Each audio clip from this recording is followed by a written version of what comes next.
Alwal సర్కిల్లోని Bollaram railway station సమీపంలో cantonment board dumping yard వద్ద Jain community ఆధ్వర్యంలో ఏర్పాటు చేసిన గోశాల పశువుల ఆసుపత్రిని రాష్ట్ర గవర్నర్ కృష్ణదేవ్ వర్మ కేంద్ర మంత్రి కిషన్ రెడ్డి ప్రారంభించారు.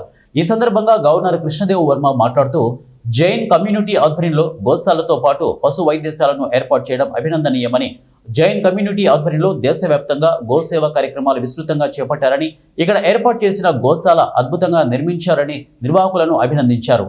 కేంద్ర మంత్రి కిషన్ రెడ్డి మాట్లాడుతూ జైన్ కమ్యూనిటీ ఆధ్వర్యంలో గోశాల పశు వైద్యశాల ఏర్పాటు చేయడం పట్ల సంతోషం వ్యక్తం చేశారు. జైన్ కమ్యూనిటీ వారు హైదరాబాదుతో పాటు ఇతర ప్రాంతాల్లో వివిధ వ్యాపారాలు చేస్తారని, వారు చేసే వ్యాపారంతో పాటు సామాజిక సేవలు గోశాలను నిర్వహిస్తున్నారని తెలియజేశారు.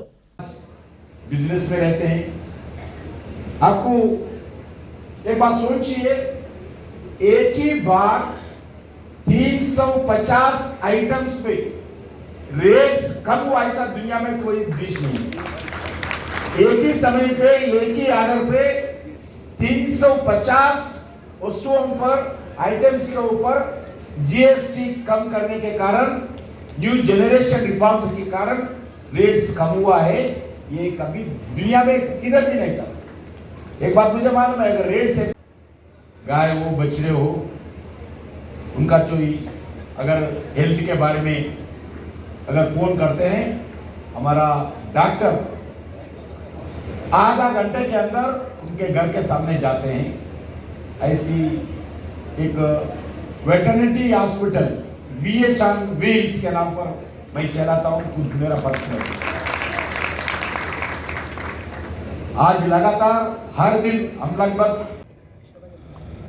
ఎందుకంటే గోరవ సంరక్షణ అనేది చాలా ఇంపార్టెంట్. మన హిందూ సాంప్రదాయ సంస్కృతికి అదొక నిదర్శనం. అలాగే ఈ ప్రోగ్రామ్ను చేసి, అంటే ఈ గోశాలను నిర్మించిన గౌతమ్ జైన్ గారికి మేము ప్రత్యేక ధన్యవాదాలు తెలియజేస్తున్నాను. అలాగే ఇక్కడికి విచ్చేసిన గవర్నర్ గారికి మరియు మంత్రివర్యులు కిషన్ రెడ్డి అన్న గారికి, మా CEO మధుకర్ నాయక్